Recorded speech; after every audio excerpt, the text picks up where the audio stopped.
我现在面前的是苹果时隔1000天终于更新的 AirPods Pro 3，我们一起来开箱看一下。哎，这就是耳机本身，然后下方这次配备了4组，加上里边默认的1组，一共是5组不同大小的耳塞。1、2、3，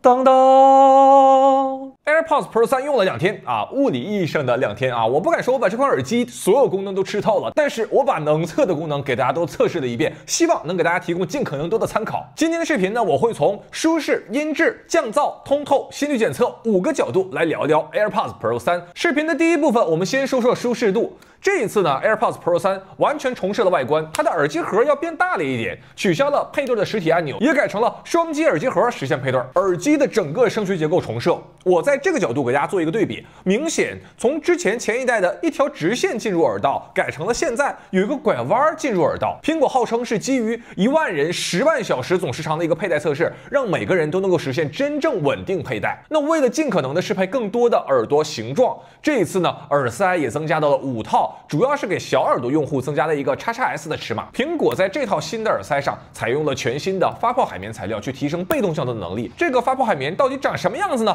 有请忙碌了一天的钟师傅。现在大家看到这个呢，就是这次 AirPods Pro 3的备用耳塞，一共呢有4套。然后这个呢是之前 AirPods Pro 2的备用耳塞，一共有3套。我现在呢给大家切开一个，看看里边到底长什么样子啊。我们取出一个试一下。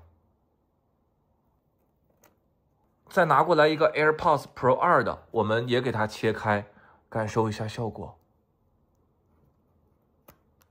好了，我现在呢把镜头放大给大家看一下，左边这个是 AirPods Pro 2，大家可以看一下，就这个位置只有一圈这个橡胶，能看到吧？而现在在 AirPods Pro 3上，它这个位置加了一层泡沫海绵，从而去提升它被动降噪能力，更好的阻隔噪音。那么我相信大家关心的第一个问题来了，就是全新的耳机设计，它带来了怎样的舒适度改善呢？毕竟 AirPods 4比 AirPods 3改善了很多。那么经过我的实测啊，基本没有特别改变啊，佩戴2个半小时左右，依然会感觉到耳朵明显的不适感，就是从耳朵里摘出耳机，依然会，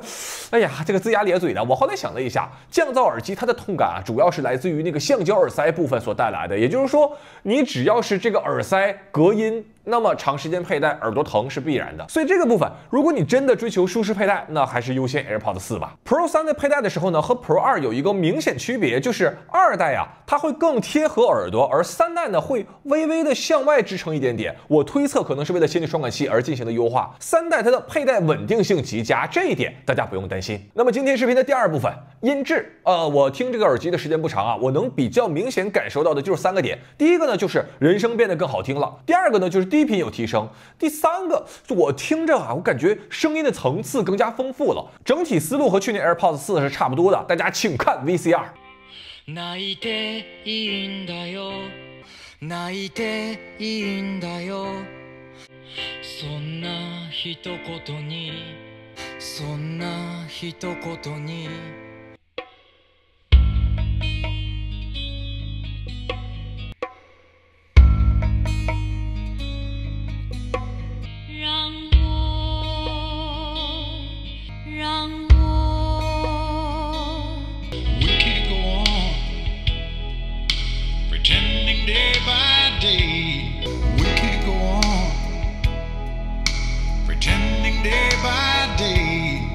今天视频的第3部分，降噪耳机的核心场景降噪啊。这一次呢，苹果宣称 AirPods Pro 3降噪能力是 Pro 2的2倍，是 Pro 1的4倍。那么实际表现如何呢？这个部分大家可以实际听一下，飞机噪音大概是在74分贝左右这样一个环境噪音。那么当我打开 AirPods Pro 2代的时候，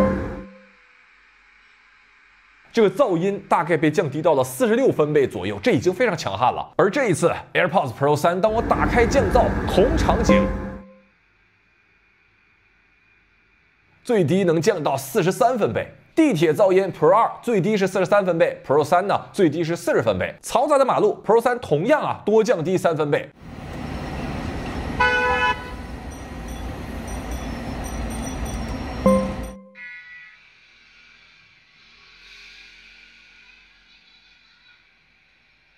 喧嚣的咖啡馆，因为咖啡馆它的噪音主要来自于人声，所以说这个场景差距要小了一些。Pro 3比 Pro 2噪音多降低2分贝。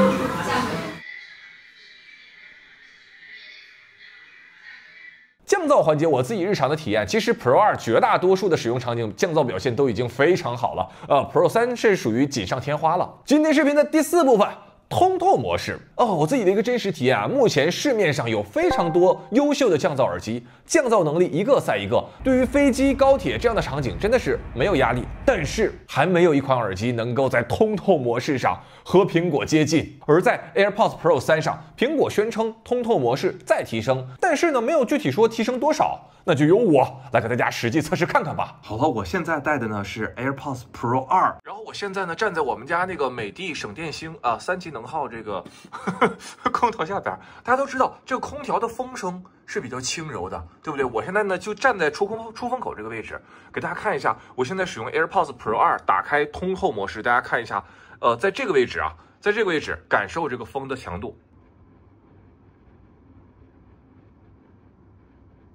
然后我现在呢换成 AirPods Pro 3了，同样在这样一个高度，大家看一下，我现在不说话之后，它的声音是多少？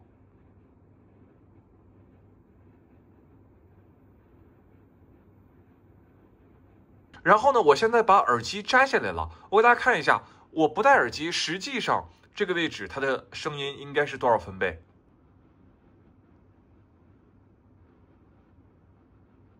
所以大家看到了吗？在 AirPods Pro 3上，通透模式已经非常接近能够还原现实环境中的那些细微声音了。这一点真的非常强，而且今年是在全新发泡海绵本身更强阻隔能力的前提下，通透能力反而提升了。你敲击键盘的声音，你说话的声音，甚至连搓动手指这样的细微声音，也能够完美的还原到你耳朵当中。而且大家不要忘记，我之前分享过，在通透模式下还有一个高音听力保护的功能，也就是说，在音乐节、演唱会、篮球比赛现场，当现场出现那种难以忍受的高音的时候 ，AirPods Pro 可以在不改变歌手声音、不改变现场氛围，你甚至完全察觉不到的前提下，毫秒级别的降低环境声音中的那个高音噪声，就是只降低会损害你听力的高音，其他的声音完美保留。这个真的是把通透模式玩出花来了。而在我提到的以上所有升级的前提下 ，AirPods Pro 3它的续航从前代的6小时降噪模式续航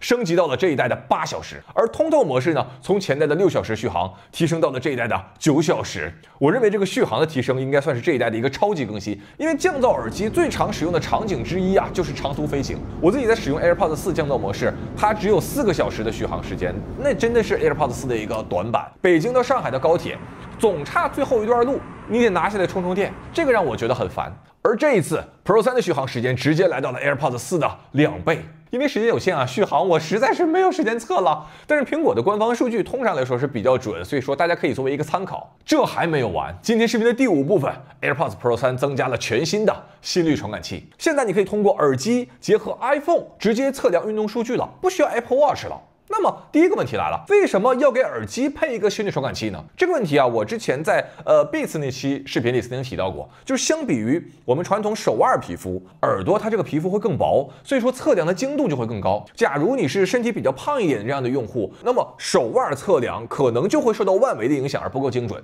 同时，不同用户他们佩戴的表带不同，有一些宽松的表带，测量心跳的时候你都贴不上，那就自然会影响准确性。第三，就是对于一些运动来说，手表是有局限性的，比如说篮球这种用手操作的体育项目，你佩戴手表就容易打到身边的人。比如说对于滑雪这样的项目，厚厚的滑雪服很可能就会阻碍手表佩戴。第四，就是对于部分肢体障碍用户，你不方便操作手表，那 AirPods 测试心跳就会更简单更方便。那么第二个问题来了， AirPods Pro 3它测试我的心跳是如何进行的呢？好了，那今天测试的第一轮啊，因为现在 AirPods Pro 3已经支持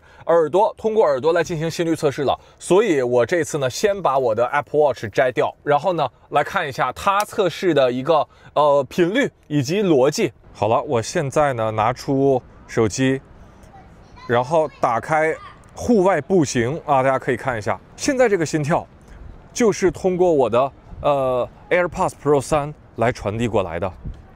只佩戴着 AirPods Pro 3来测量我的心率。好了，大家可以看一下，现在这个平均心率就是通过我的耳机来进行测量的，然后这里记录了我的一个心率变化，然后我们可以看一下，前边有手表标志的，就是我通过手表来记录的心率。然后从这个位置，就我刚才戴着耳机，戴上你的 AirPods Pro 之后，每1分钟记录12次心率，每5秒钟记录1次心率。哎，看到了吗？第3个问题。AirPods Pro 3测量数据准确吗？和 Apple Watch 它的测试数据相差多少呢？我会佩戴一个没有和 iPhone 相连的手表，然后再来看一个只通过耳机来测试数据的手机。我们来看一下这两者的数据差别。两边同时开始记录啊。所以我们能够看到，耳机和手表它们两个在心率测量整体趋势是几乎相同的，但是在具体的数据上还是有一点点差异的。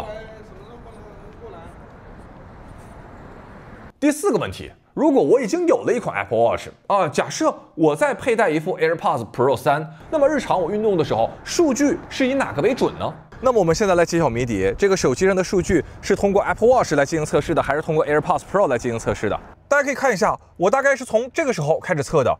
你会发现是有手表、耳机、手表、耳机、手表、耳机这种穿插开来进行测试的。这一点和我之前测试的Beats那款耳机是不一样的。那这个位置我也是特意问了一下苹果，就是他们在同时佩戴的时候，它这个逻辑是什么样的？苹果给出的回答呢是，同时佩戴手表，再佩戴2个耳机，相当于你的身体同时有3个传感器去监测你的心跳数据。那么苹果呢专门研发了一套算法，这个算法呢会同时获取3个数据，然后来进行校准，然后选择最准确的那个数据记录到你的健康应用当中。所以就像刚才大家看到的，在我一个运动的过程中，同时有手表的数据，也有耳机的数据。这还不算完，随着 AirPods Pro 3它支持测量心跳，苹果在耳机设置当中呢加入了一个入眠时去暂停媒体播放的功能。大概意思就是说，你听着音乐或者播客睡着了，耳机发现你的心跳符合睡眠时的频率，这个时候呢它就会自动暂停你的音乐播放，防止下一首是摇滚乐喊你起来嗨。当然了，有些用户可能就像在家里看电视一样啊，就是家里人看你睡着了，对吧？这时候他把电视关了，你就一下反而醒了，说我还看电视呢，怎么给关了呢？啊，那对于这部分用户，你可以把这个选项关闭。